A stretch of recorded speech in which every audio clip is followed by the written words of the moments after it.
So we're going to talk about strategies to create a brand amplifier and growth accelerator for your business. Now, for context, I'm big on concepts and strategies. So take the things that make sense to you and apply it to your business because depending on how much money you need to raise, where you are with your startup, where you are, if you're trying to get VC, if you're trying to get funding, if you're SMB, if you're an entrepreneur, all these different ranges, growth is subjective. And so whatever monetary amount you're trying to get to, whatever place you are in your business is all subjective and depending on your goals and everything else. So let's just dive right into it. So first thing I want to make it very clear is that to create a brand amplifier and growth accelerator for your business, you must expand your mind, your marketing, and your money. Full context. I'm big on alliteration and mnemonics, and I think that's an easy way for people to understand no matter what level they're on. So I'll try to not use as much high level marketing jargon and really get down to the meat of the thing.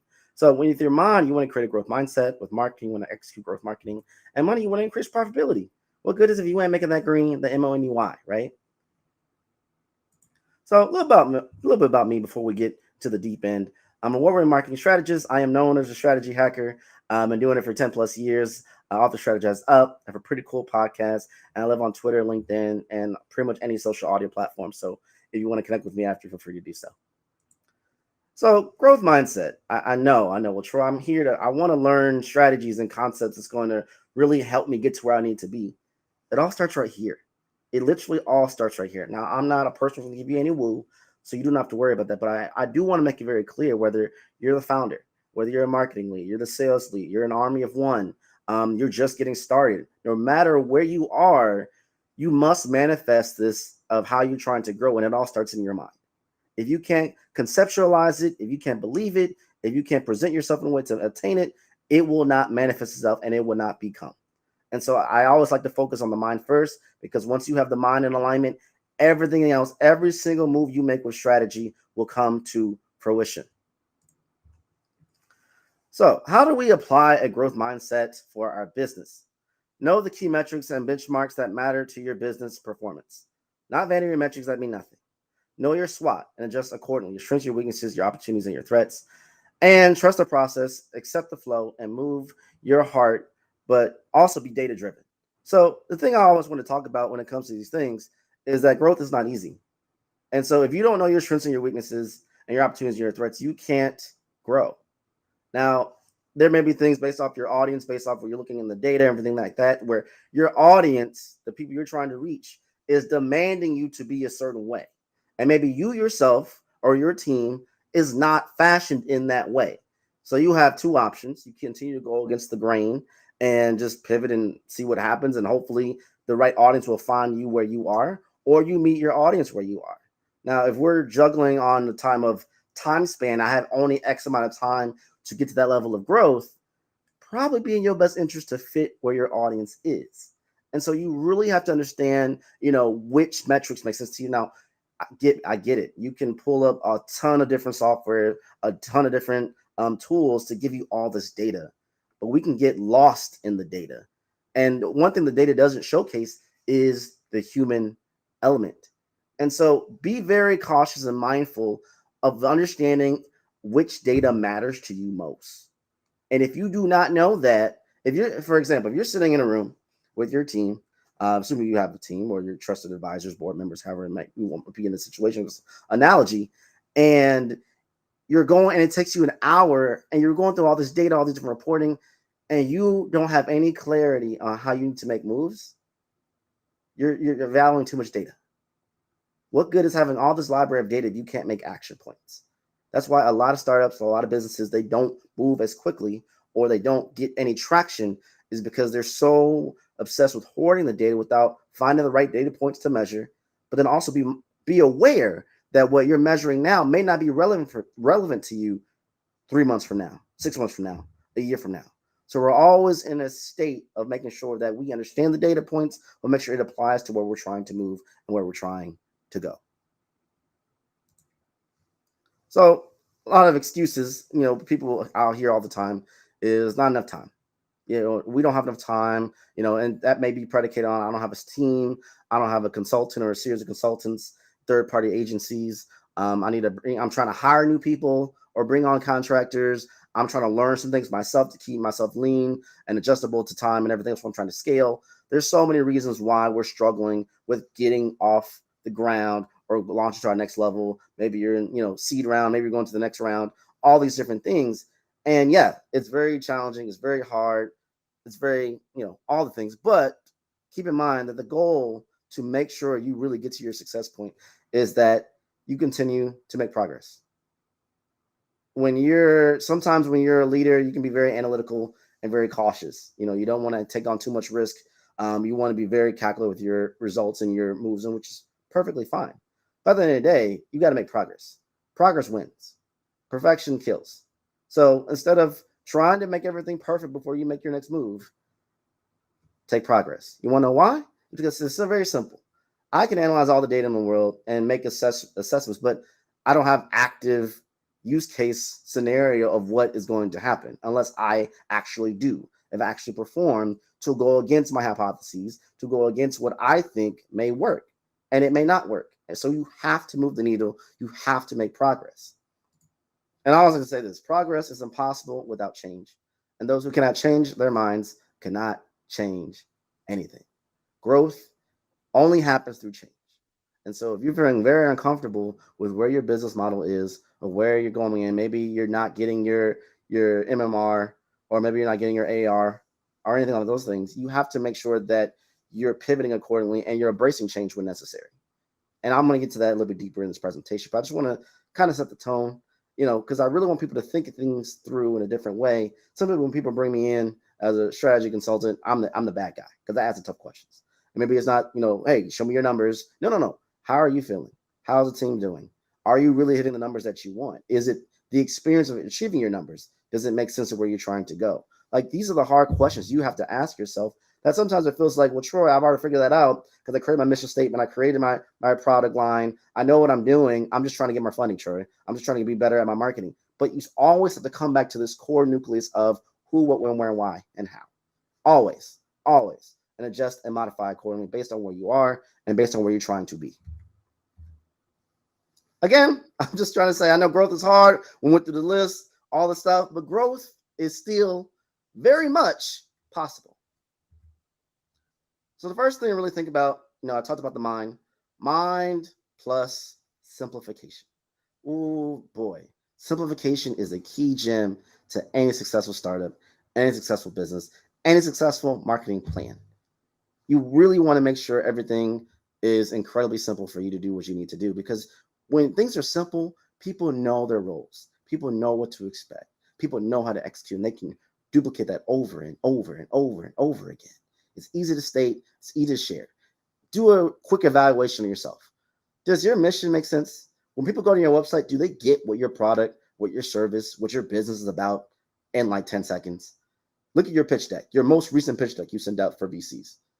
Does it make sense in the first slide? Like, be real with yourself. Do you feel like you got to fill in all this added noise and void to make it make sense? If that's the case, it's not simple enough. It's just not simple enough. And I get it. We're doing all these different things. We have in our mind, it all makes sense. But how we speak, it may not line up at all. So first thing I want to talk about is my Clover business framework. And it goes on something like this: clarity, leverage, optimization, vision and value, execution, and results. You want to be clear about your goals and your why. You want to leverage your time and resources wisely. You want to never, ever, ever stop optimizing your processes. You want to manifest your vision and exchange value.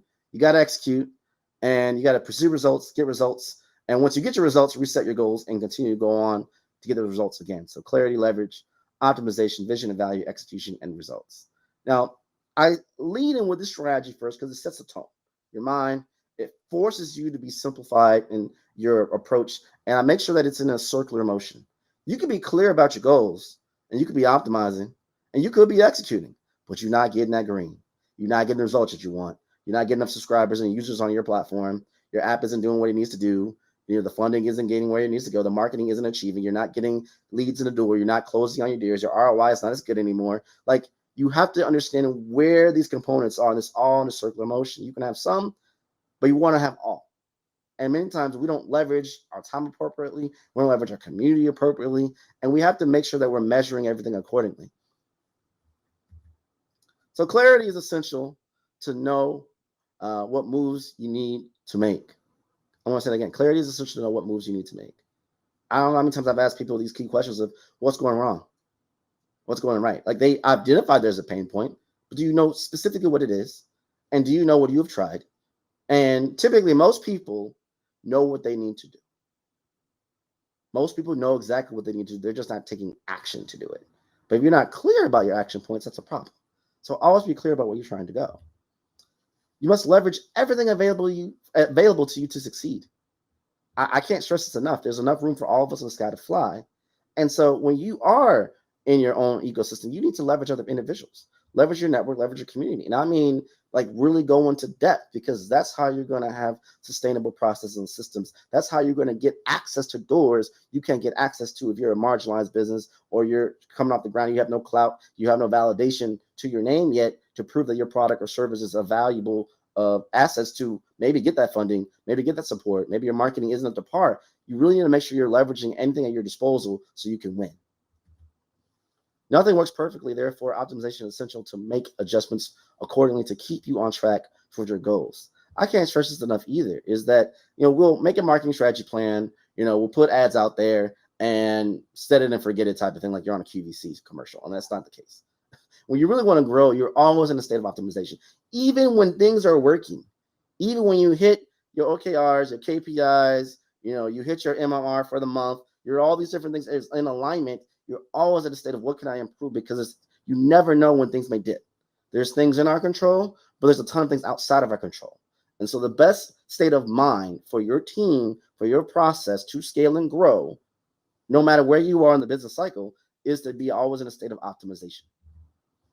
And you must have a vision of what success looks like and know what exchange of value you provide and require. Like we all talk about, you hear all the time, give value, give value, give value, give value. But I like to make sure that you're receiving enough value back to fill in your well, because you only give so much value out. You have to make sure you're taking enough value back in. And so even if you're pitching to VCs, make sure that you're getting value back from them. Maybe they don't choose to fund you right now, but let's see if I can get value from them. And I always say this, I also say the relationship status of buyers, advocates, and elevators is that understand that, we need buyers, but I also need advocates and elevators too. And so when I approach it that way, there is no sales call where I don't get a win. If I don't get a buyer, you pretty much know in the first 5 to 10 minutes, 15 tops, if they're going to be a potential buyer. You pretty much can tell. And if they're not, I'm going to swerve. And can you be an advocate? An advocate being someone that's going to make a suggestion for me, make a referral for me, make a connection for me. They're going to take an extra action. They themselves may not want to buy, but they can connect with someone who can buy. And that's just as valuable, because that's what's work for me going through my sales line, trying to do outbound or inbound marketing, my cold calls, my cold emails. When I have a hot lead for someone who's just going to make the connection for me. And if they don't want to do that right now, they can always be an elevator. That means they're liking you're connecting with you on LinkedIn, they're liking engaging your content, because even that action could potentially bring someone in to be identifiable and see who you are, and maybe that could lead you to a buyer. And so stop thinking that buying is the only way possible within your sales team or within yourself. Buyer, advocate, or elevator. And so with that being said, given that's why the value of exchange of value is so critical. It's so important. And so making sure that you're doing that. And then I get this question all the time, with Troy, what's between clarity and having that vision? Well, clarity is literally notating what you want, what you need to do, how you want it to go. Vision is manifesting it. When is the last time you have manifested the literal experience of what it feels like to achieve your goals for your business, for your startup, for your SMB, for your product launch, for your go-to marketing strategy? When is the last time you have literally manifested what that looks like, what it feels, how the flow should go? It's not enough if you get the money, if you get the funding, if it is not in alignment with the way that you want it to go in the first place. And so a big part of that is manifesting that. But then also, my last thing on this point, when we're talking the exchange of value, people want to be part of the mission. People want to be part of that journey. And so when you have that clarity and then you're able to manifest it, you can share that with everyone around you, and they can be part of that journey to make that thing possible. So we're bringing that into the forefront. We're bringing that into the reality.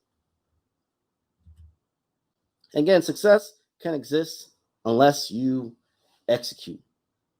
Look, what good is you coming here on this amazing summit, 2-day summit? You're getting all this information. You're taking all these notes. You have it, available to it later and all these different things. You're connecting with folk, all this stuff. If you don't get off the screen after it's over and start executing, you got to move. You got to take action. Growth don't happen without action. And people hear that, you get your, maybe you're a Gary V person, you're Grant Cardone, you're a different, whatever your podcast of choice is, whatever hypes you up music is, you got to take action. It's not enough to just take all this information in and you're at the same spot you've been in 3 months from now. We don't got time for that. If you really want to scale, you must take action in the now, therefore requires you to execute. And the effectiveness of effort is only determined by the results it generates. Your return on investment, your revenue, your attention, and your respect. And so, yeah, executing is great. I want to make it clear. If you're just in the state of being busy, that doesn't mean that you're executing to the maximum possibility to get the results that you want. So check everything that you're doing over the week. Check what your daily routine is within your business, how you're doing things, and make sure that you're not just in a cycle of being busy instead of executing in an effective way that's going to give you the results that you want. Growth market.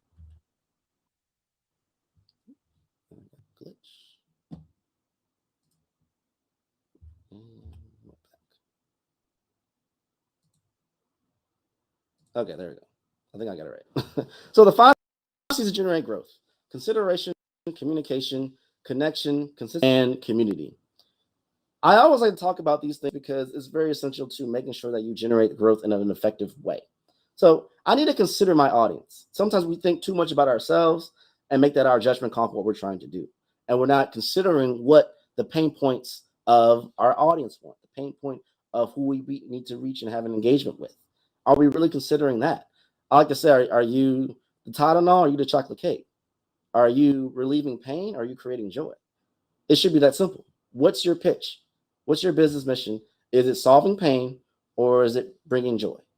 From that, you should be able to consider what the pain points are so you can solve them. But that requires you to communicate effectively. That also requires you to make that connection between your internal team and your external team. But the other thing is that a lot of people really fail at the end of the day, you pretty much will be successful if you just be consistent. And the level of consistency ranges depending on where you are and what you're trying to get to. But we fail naturally at not being consistent. And we must be consistent. And we need community. We can't do it by ourselves. Community is the most effective currency. Why do you think when we look at Web3 and blockchain and NFTs and all the different things, those that rise up, they have a strong community. They have a strong foundation. And as we're seeing the creator economy boom to where it is now, community is literally currency. And so you need all 5 C's, but you definitely want to make sure that you're growing that community. That community is going to open doors for you. That community is going to give you access.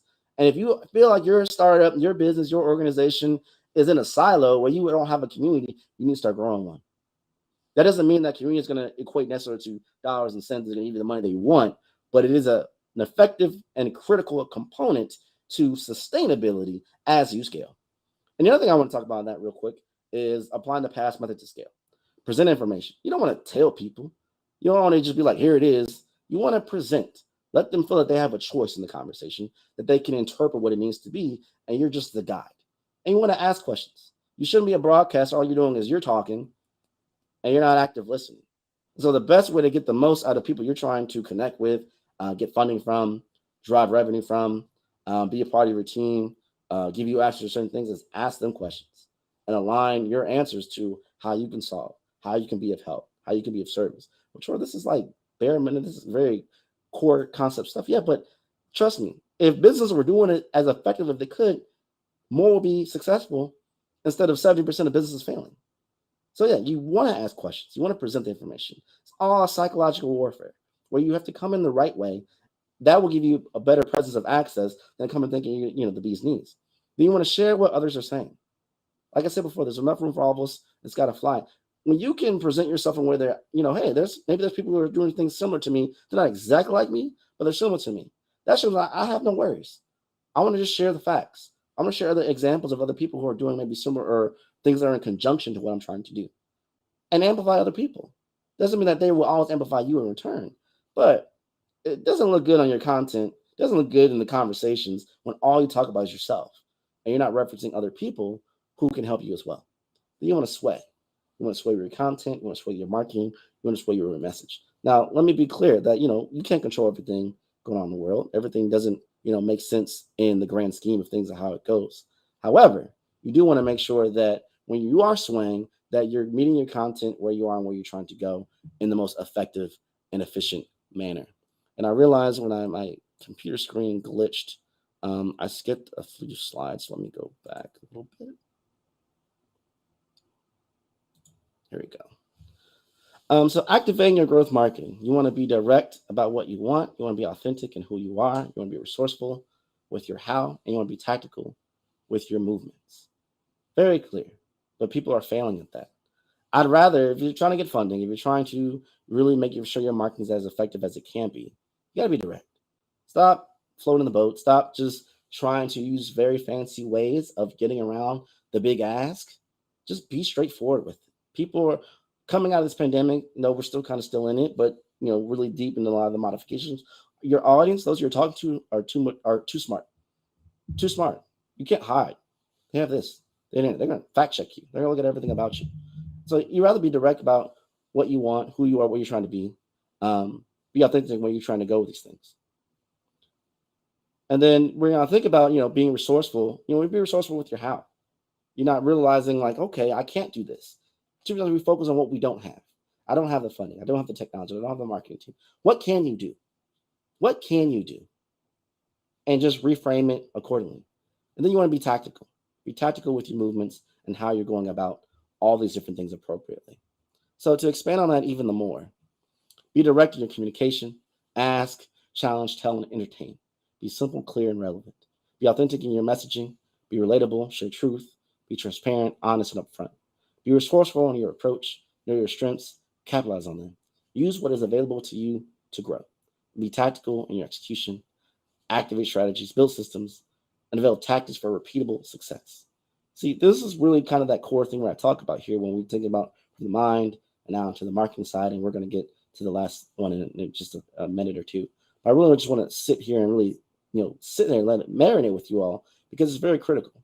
These are the simple things. These are the easy things that we miss in our presentations, in our marketing, in our sales, and all of these things. We're missing it, and I don't want you to miss it. I want you to get to your level of growth in this year, not next year, not 5 years from now, in this year. And so it does require you to be direct and authentic and resourceful and tactical in your approach. And last thing on this section is conviction plus commitment plus consistency plus confidence creates opportunities. Again, conviction plus commitment plus consistency and confidence create opportunities. If you're not confident about what your product line is, what your startup is, what your business is, what your marketing message is, do you think people can feel that? And that may be the very thing why you didn't get what you wanted to get right now. You got to be very confident and have that conviction. But we can also be consistent and committed to it. It requires sacrifice. But those 4 C's literally create the opportunities that you've been looking for. And so make sure that you're applying that and it resonates across all the different spectrums. When I go to your website, I need to feel that swagger. I need to feel that confidence in your tone. Just don't tell me what the product, no, tell me with conviction that it's going to do what I need it to do. That I know if I invest, or if I buy, or if I join, or I subscribe, or if I add on as a member, I'm going to get the result that you're saying I'm going to get. So skipping ahead here, talk about growing money. And I'm all about sustainability. That's a big thing for me, is that what good is if you have a really good month and then the rest of the year just tanks? You have to make sure that you're building it in such a way where you're really growing in a way where it's sustainable and not just up and down, up and down, up and down. You want that sustainable level of growth. That means you're really hitting your stride. That really means you're in all cylinders are a go and you're making things happen in the most efficient and effective way. And so here's the thing that I'm going to do before we do any Q&A, and I think it's very critical and I find it very important. Again, I'm really big on the monitoring, easy ways to address certain things, and this is my L.E.A.D.S blueprint. The first thing I always say is leverage language to launch. Many of you are making noise, but you're literally not speaking in the language to your ideal customer, your ideal audience, the VC you're trying to go after for funding, crowdfunding, whatever your phase you're in. You're not speaking the right language. When's the last time you've really assessed, like full honestly, let someone hear your pitch and see everything accordingly? And without you getting upset or taking it personal, ask for feedback on everything from start to finish. I don't care how many years you've been in the game. I don't care how much money you attribute up to this point. You haven't got what you want now because you're here. You're listening. You're trying to grow and you're educating yourself. And so, are you using the right language to launch? And the only way you can determine if you're leveraging the right language to launch is if you listen. If you put yourself in a situation to allow people to give you that feedback, that insight, that understanding, and seeing where things are not making sense. Because in a lot of cases, I use this example all the time. You may be speaking French, and someone else is speaking, wants to hear it in German. What good is that if you're not speaking? And you could say that this thing's going to change my life. This is going to get me where I need to go. But I can't understand it. So it doesn't matter how many times you say it, how many times you post about it, how many times you present it. It doesn't land because it's not in a language that I understand. If I'm the one who has the money that I'm trying to get to you, or if I'm the one who's trying to be a part of the community, use your product or service, you have to make that language match me. Not just continue on the pathway of what you think the language needs to be. It needs to match the person you're trying to directly attack to. And so if you're not hearing your OKRs, your KPIs, even for this last 30 days, maybe look at what language you're using and how you're presenting it. The next thing, you want to educate and entertain to enchant. Look, nobody wants to deal with a presentation or have a pitch sold to them where, yeah, you're educating me on all the stats of what it can do, but you're not showing me that swagger. You're not also entertaining me, because that combination is what's going to enchant, what's going to get my heart to actually hear what you have to say and consider opening my pocketbook or making that access or giving you that funding or whatever the call to action is. So you have to make sure that you're actually presenting it in such a way where you got that swagger to it, where you're educating, but you're also an entertainment business. Are you doing enough of that? Which that doesn't mean I get people always saying, well, I don't got time for TikTok and I don't got time to create video. I don't got time. I always just pause and say, are you making the money you want to make right now? Are you at the place where you want to be right now in your business? And typically it's like they'll say no. Okay. Well, if that's the right mindset that you're not want to do other things and your audience is screaming that you need to, you got to adapt. Always do all possible things and apply that so you now can be in a realm where it's entertaining to keep their attention while you're educating them on your solution compared to other people's situations to enchant them and win them over. And this is where a lot of startups fail. That line right there between the first two lines, leverage language to launch and educate and enchant. They literally fail at that. Yeah, they have the idea, they have the product, they have all these different things and DevOps and everything else, but they're not doing the core simple things in their marketing and their sales, and they're building their community and all the different assets to align with these two first lines. The next thing, attract and amplify to activate. I think of it like this. You could have the most amazing thing ever, and it's on its own side, it's on its own island. But if no one knows it exists, does it exist? It doesn't exist to the mind of your customer, your ideal client, your ideal funder, or whatever your specific persona is. And so you have to make sure that you're putting in the effort to attract the individuals that you want, then amplifying your message, you're amplifying them, you're amplifying the solution to activate them. Yeah, you get a lot of people who go through paid ads, and paid ads will bring them to the door. But you know what keeps them in the door? You know what keeps them going through is that organic content, is that community, is that establishment. And so you don't think you can just drop 10, 50, 100K or more in ads a month, a year, or however your ranges are, and think that's enough. If once they get there, they don't feel heard and seen in a way that matches why they clicked on the first place, why they watched the ad in the first place, to even drive them to where your abode is. So make sure that when you're creating the right space, you're attracting and amplifying them to activate them. And again, when I said earlier about relationship status of buyers, advocates, and elevators, activate doesn't mean that they're all going to be buyers. We got to stop making it seem like that's the only option you are to me. That's not the case. There's multiple buckets they can fit in that can still move the needle and make sure you're sustainable. That's the key, sustainable. Dream big and distinguish yourself to drive. Well, Troy, what does that mean? Back to my point about visualization a few slides earlier, you got to dream big. You got to tell me what it looks like. Show me the promised land. And make sure that your audience, your key individuals can see that, can hear that, can feel that, and distinguish yourself. I said this before. A lot of you all are making a lot of noise. You're in busy land. Busy, busy, busy. got 50, sales calls a week, all these different things, but you're not distinguishing yourself. You're not separating yourself.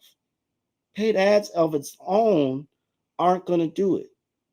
You can put as much money as you want behind content, but if that content isn't in the language that's going to speak to that ideal audience, won't matter. Just an expensive paperweight of digital currency you just threw out there. And we don't got time for that. So make sure you're distinguishing yourself in the right way to the right people that make sense to drive them. Drive them to make that action. Drive them to make that sale. Drive them to make that referral. Drive them to give you that access point. Everything that we do should end in an action point to launch, to enchant, to activate, to drive. All of these things. And lastly, you want to share frequently and support often to shine. I've said it before, I've said it again. There's enough room for all of us in the sky to fly.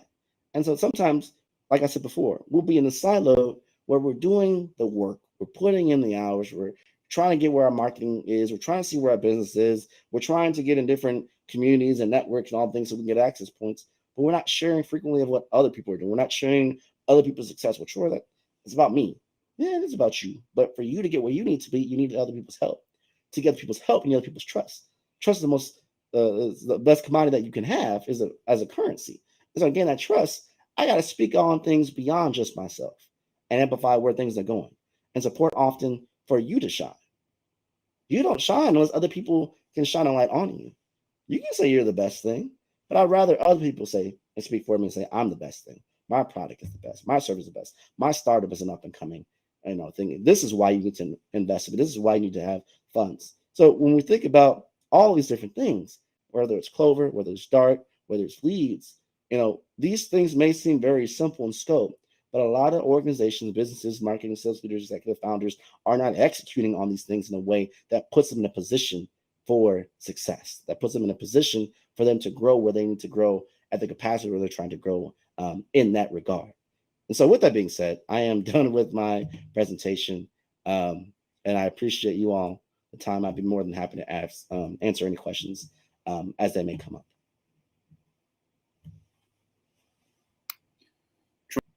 Troy, that was awesome. Thank you so much.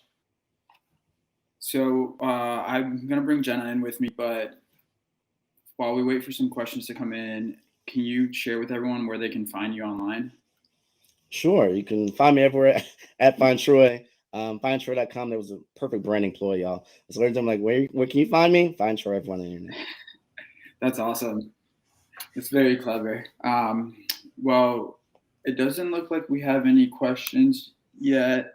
Is there any final thoughts you'd like to leave our audience with? Sure. My biggest thing, I really focus on concepts. So people come, they want the specifics, but I always found that sometimes the specifics doesn't match your social economic status, your understanding level, where you are, your team. And so I always try to keep it where it's overbroad, where everyone can get something from it. And it's kind of a DIY where you make it fit where you're trying to fit. And so my hope is that where you took with my presentation or anybody's presentation is that you take this information and make it fit where you are, be honest with yourself, and then take that action. Because action produces the results that you want. If you don't take action, you can't get anywhere. And so that's just my final thought I would probably echo. Amazing. Execution is key. Well, thank you, Troy. Sorry, Jenna. Oh, no, I apologize. I just wanted to share, Troy, that one, your energy is infectious, which is awesome because it's super motivating.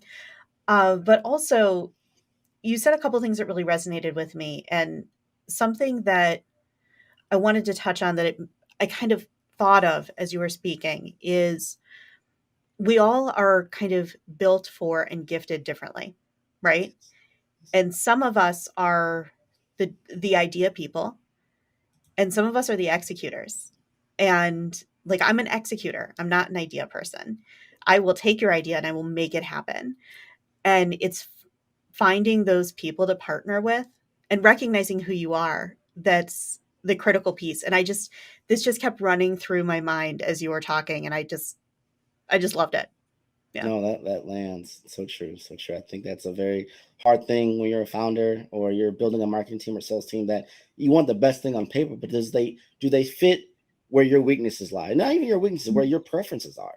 where Yeah. your superpower is, where your zone of genius is, and do they fit the counterpart of that? And if they don't do that, you got to make sure you find the right gems that fit where you are. That way, hey, I live in the clouds. Instead of me trying to force someone who lives in the clouds to be an executor and doer, let them be their zone of genius, live in the clouds, and find someone that complements them. That when they're living in the clouds, they find the idea, someone else can materialize it and make it become what it is to be, to make the flow much better, for sure.